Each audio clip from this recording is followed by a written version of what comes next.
Oi, gente, tudo bem? Eu sou a doutora Fernanda Vasconcelos. Hoje eu queria introduzir agora a parte mais prática. No vídeo anterior, a gente fez os benefícios do veganismo, do vegetarianismo, os benefícios para a nossa saúde, como ajudar um pouquinho agora você na parte prática. Como montar a sua refeição nessa mesma linha, tá?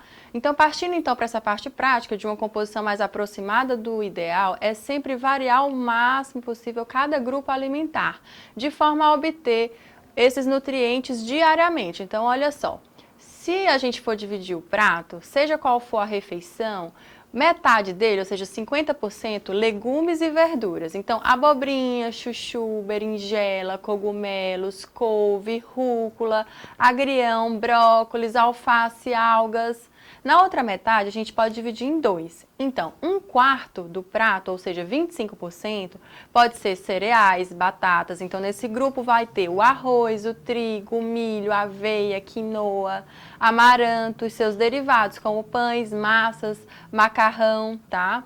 No outro, um quarto do prato, ou seja, nos outros 25% para fechar os 100%, a gente reserva para as leguminosas. Então, aqui entra a maior carga proteica da dieta vegetariana vegana, com os diferentes tipos de feijões, grão de bico, lentilha, ervilha, fava, soja e seus derivados como o tofu, por exemplo. Então, dessa forma, a gente consegue obter o ferro a partir das leguminosas, principalmente uma associação benéfica aí em relação aos alimentos ricos em vitamina C junto com os ricos em ferro para facilitar essa absorção desse mineral, tá?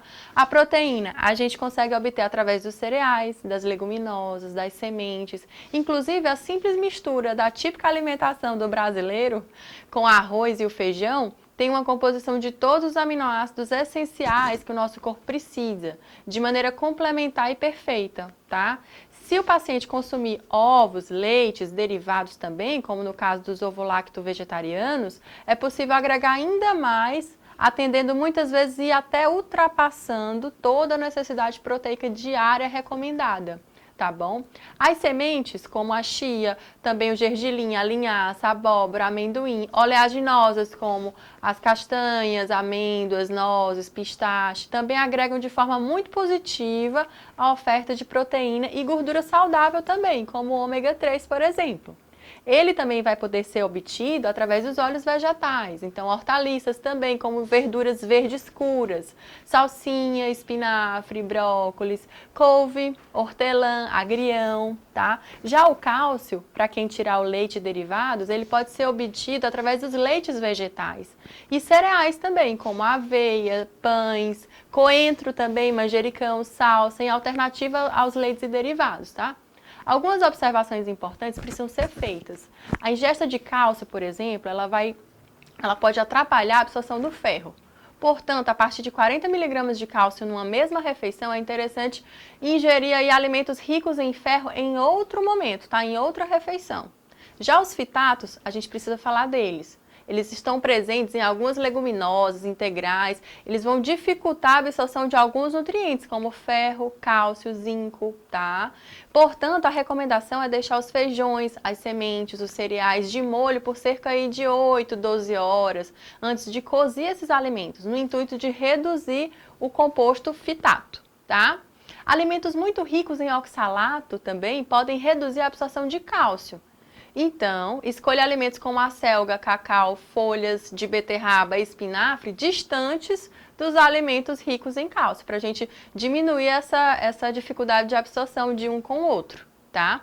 Algumas populações precisam de suplementação, por exemplo, ferro e vitamina B12, apesar de terem uma alimentação equilibrada, tá? Alguns exemplos são as gestantes, né? As crianças até 2 anos de idade. Daí a importância de um acompanhamento médico de qualidade, certinho, acompanhando esse paciente, tá? Outra observação que precisa ser feita é em relação à vitamina B12, que, diga-se de passagem, é o único nutriente que precisa ser suplementado após a adoção de uma alimentação vegana / vegetariana, tá? Essa vitamina, muitas vezes, ela precisa ser suplementada, inclusive em pacientes que comem carne, tá? Que são os onívoros, tá bom? Em virtude de outros fatores bioquímicos que estão envolvidos aí na parte da absorção, do transporte, tá? Da mesma forma, eu queria deixar claro também E para a gente usufruir de todos esses benefícios que a gente falou no vídeo anterior, tá? Com aqueles estudos respaldados pelas entidades, né, científicas, é preciso a gente ter bom senso. Por quê? Batata frita, pão, pizza estão dentro de uma alimentação sem carne. Porém, ninguém vai ter benefício algum daqueles que eu citei no vídeo anterior se alimentando regularmente dessa forma. Porém, ninguém vai ter benefício algum se alimentando regularmente dessa forma. Portanto, a ideia é diversificar os grupos alimentares, é aproveitar ao máximo toda a variedade de nutrientes ofertadas pelos alimentos do reino vegetal. Combinado? Então, gente, era esse o recado que eu queria deixar da parte prática de como compor o prato vegano/vegetariano, tá? Se você gostou desse vídeo, se inscreve no nosso canal, curte, comenta, compartilha, encaminha para quem você acha que vai se beneficiar com essas dicas práticas que a gente deu hoje. E qualquer dúvida que vocês tiverem, nós estamos à disposição para atender da melhor forma possível, tá bom? Um abraço!